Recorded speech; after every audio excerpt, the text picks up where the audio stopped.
Hi there, I'm Lena Anani, and you're listening to She Wrote a Book, where I interview amazing women from all over the world who also happen to be published authors. I created this show to educate, entertain, and inspire you to be the voice you want to hear in the world.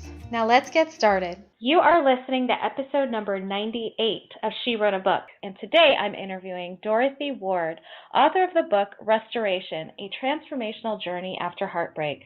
There is healing after heartbreak, and Restoration explores the process of comprehensive healing after a failed relationship with focus on mind, body, and soul. Learn how to let go of the past in order to fully embrace your future. Dorothy D Ward is a New York native, transformational author, motivational speaker, and life coach. She is a graduate of the College of New Jersey with a Bachelor of Arts in Communication Studies and Nyack College with a Master's in Science in Organizational Leadership. Again, her book is called Restoration, A Transformational Journey After Heartbreak. You can find the link to purchase her book in our show notes for this episode at SheWroteABook.com/98. Awesome. Well, Dorothy, it's such a pleasure to have you back as a guest. Love talking to you last time. Looking forward to talking to you again. So tell me a little bit about why you decided to write and publish this specific book. Well, back in 2011, I believe, yes, it was 2011, I was in a relationship that came to an abrupt end. And for me, it was just a very pivotal point in my life because I genuinely thought that this individual was the person for me. And so when the relationship ended, it kind of threw me off a bit. And I was at a very low point in my life, but there was something on the inside of me that said, you know what, you need to handle this breakup a little differently than you've handled breakups in the past. So we've all experienced breakups, but many of us skipped the painful process of healing. We don't want to face our issues. And so a lot of us, our knee-jerk reaction after a breakup is to cry about it, but shortly thereafter get into a new relationship without having been healed from the previous relationship.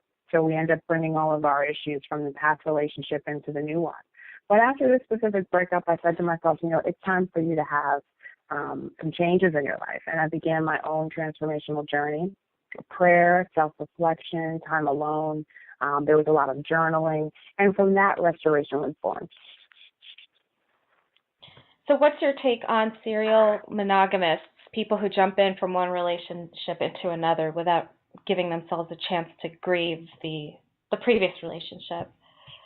I really wrote this book for those people.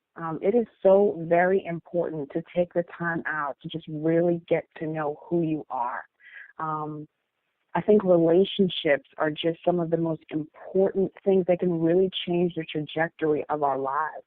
And so it's so important for you to get to know yourself so that you can draw the type of relationship to you that you really desire. A lot of us settle because we don't really know ourselves, we don't know our worth, we don't know, we don't have the patience to just wait for that amazing soulmate. And I truly believe that everyone has a soulmate. A lot of people just don't want to wait.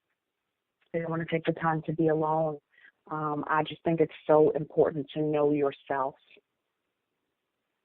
Absolutely. And so, obviously you had to, tap into your own, obviously you did tap into your own personal experience with this. And with that said, was it kind of a painful journey to reconnect with that past energy for you as you were writing this book? I'm always curious to know about that. So, with writers who do memoirs and stuff, so I'm always curious. It was both. It was painful and it was also therapeutic, if that makes any sense. It was painful, but I knew that I wanted a different type of relationship going forward. And so I knew that this process was more than necessary.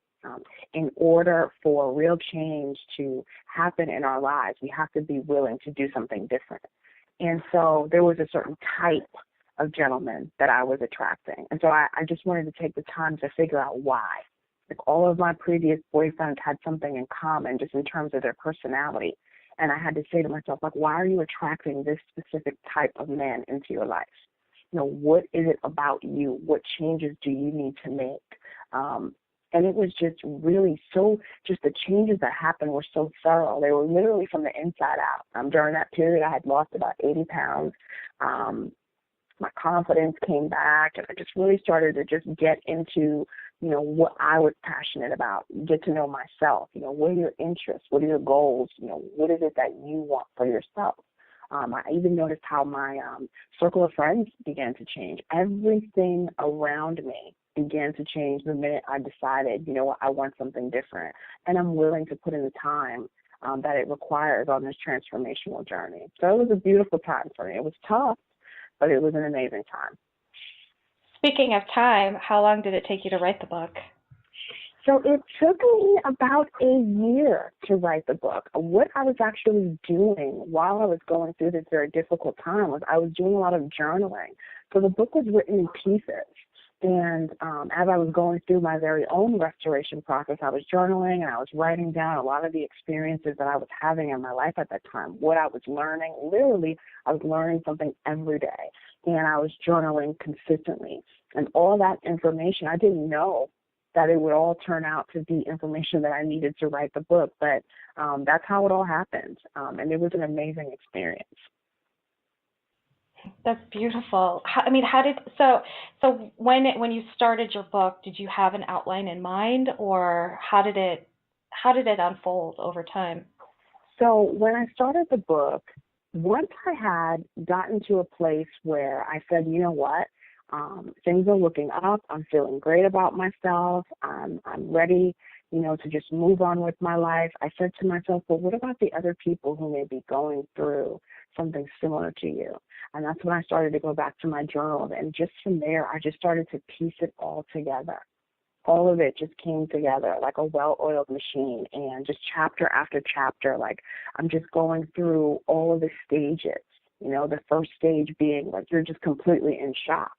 Like, I thought that this was going to be my husband. Like, how is it that I'm separated from this individual? And then you go through anger. How did they do this to me? How did this happen to me?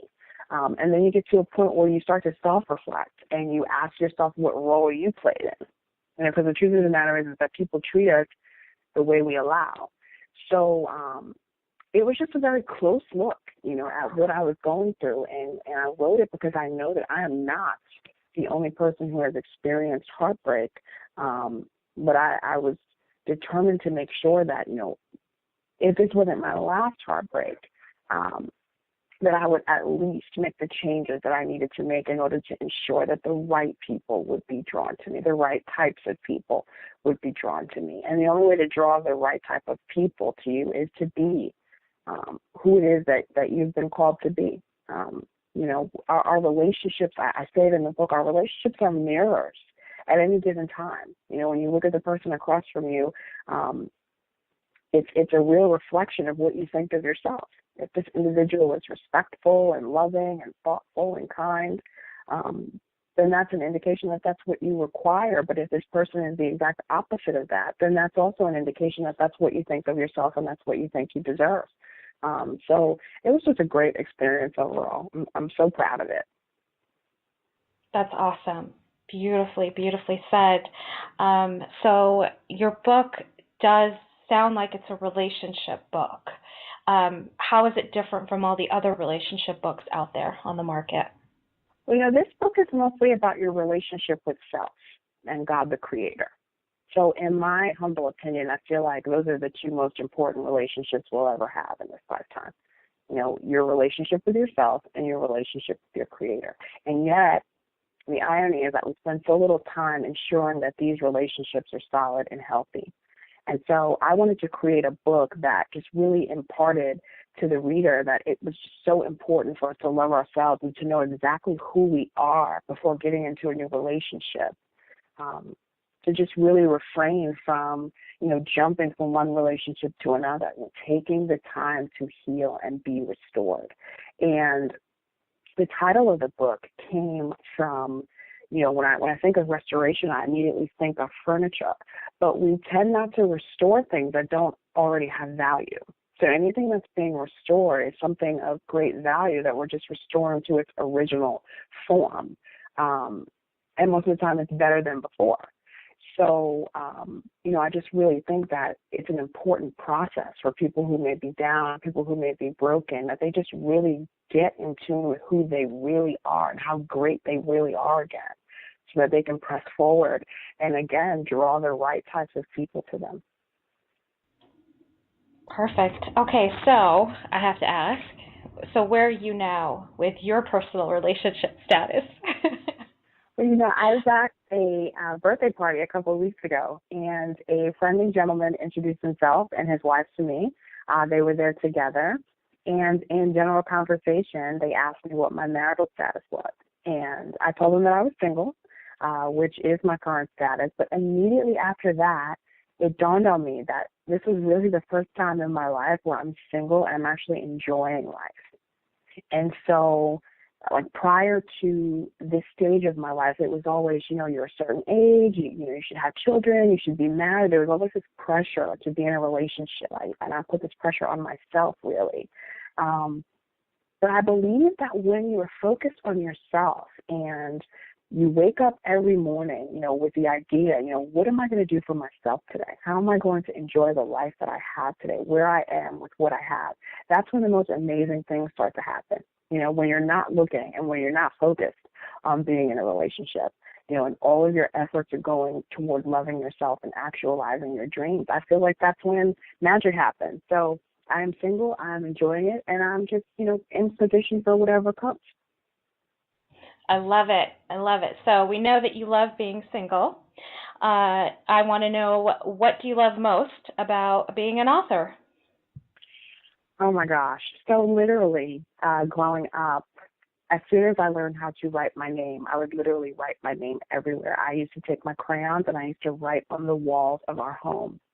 And my mother said to my father, you need to get her some type of chalkboard, some type of notepad or something, because she's writing all over my wall.